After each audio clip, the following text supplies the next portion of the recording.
Pierre Gattaz, bonjour. Nous sommes aujourd'hui au Château de Sannes. Première réunion pour l'IDS Sud, Institut des solutions. De quoi avez-vous parlé aujourd'hui? Eh bien aujourd'hui, Château de Sannes, on a fait le premier séminaire de l'Institut des solutions Sud, où nous avions invité deux maires, M. Pelingue de Pertuis et M. Masquelier de Saint-Raphaël, ainsi qu'une magistrate qui est Béatrice Brugère. Nous avons pu travailler ensemble sur deux sujets, la bureaucratie et la simplification, et éventuellement la justice. Donc c'était des échanges tout à fait intéressants, avec une vingtaine, trentaine de chefs d'entreprise qui étaient dans la salle, petits, moyens et grands. On a réussi à tirer une dizaine de priorités d'action, car c'est ça qu'on cherche à faire, c'est de dire, pour alimenter les partis politiques de 2027, on cherche à avoir des priorités dans certains domaines. Donc comment on simplifie la vie des patrons, comment on simplifie la bureaucratie, comment, etc., etc.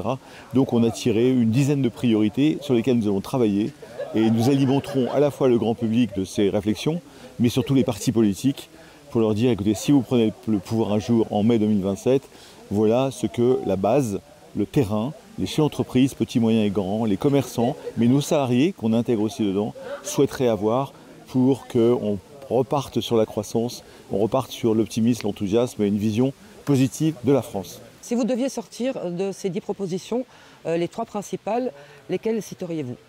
Celle que je retiens, c'est qu'il faut simplifier le millefeuille territorial, car lorsqu'on est maire, notamment, ou lorsqu'on est sur entreprise, on a un millefeuille entre la communauté de communes, l'agglomération. Il peut y avoir 3, 4, 5 couches de décision ou de non-décision. Ça prend un temps fou et c'est très compliqué. Donc ça, je pense que c'est extrêmement important de passer de 6 couches, peut-être à 3 ou 4, idéalement. Ensuite, il faut décentraliser les décisions. C'est-à-dire que la question, c'est la subsidiarité. La subsidiarité, c'est ce que l'Europe aurait dû faire avec la France ou avec les autres pays. C'est ceux qui ont la compétence, c'est souvent le terrain. Et lorsqu'ils n'ont pas la compétence sur le terrain, ça passe à l'échelon au-dessus. C'est ça la subsidiarité. Nous, on fait l'inverse. On part du haut et on descend toutes les décisions en plus fines. C'est l'étatisme, le colbertisme, tout ce que vous voulez, mais qui induit énormément de complexité. Donc je pense que ce problème de décentralisation des décisions et donc de subsidiarité est essentiel. Ensuite, c'est de réserver le statut des fonctionnaires aux régaliens. Donc il y a 4 grandes fonctions régaliennes. Il y a la justice, la police, l'armée et les affaires étrangères. Tout le reste, on devrait avoir des statuts de non-fonctionnaires. C'est ce qui se passe d'ailleurs dans plein de pays, y compris l'Allemagne. En Allemagne, les hôpitaux ne sont pas de la fonction publique. Il n'y en a pas, ce sont des hôpitaux privés. Parfois, c'est l'enseignement est semi-privé, donc c'est public et privé. Et je pense que là, il y a aussi beaucoup d'économies à faire avec des gens, pour ce qui concerne les fonctionnaires, qu'on ne veut surtout pas stigmatiser, puisque dans cette salle, il y avait des anciens fonctionnaires. Cette magistrate formidable, Béatrice Brugère, est une fonctionnaire, une haut fonctionnaire. Et en fait, on ne veut surtout pas stigmatiser les deux mondes. On veut rassembler, on veut travailler ensemble.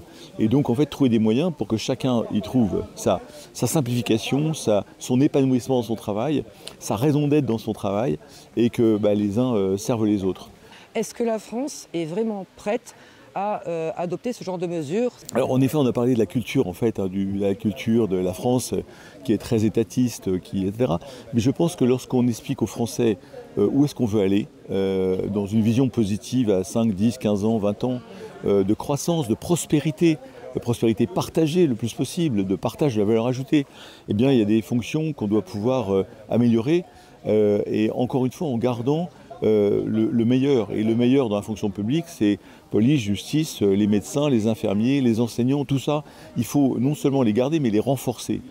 Par contre, ils souffrent d'une administration administrante qui parfois est handicapant, y compris pour eux. Donc c'est de ça dont on parle. C'est donc, on n'a pas été jusque-là dans nos réflexions, mais dans mon livre, en tout cas, à Gagner plus, c'est maintenant, j'en parle. Et je pense qu'il y a des tas de moyens, comme ne pas remplacer un fonctionnaire sur 2, par exemple. L'Institut des solutions va être aussi un outil de communication, d'idées, de réflexion, de faire un peu plus de politique, d'alimenter les politiques de nos idées, qui sont de nouveau des idées de bon sens et de terrain.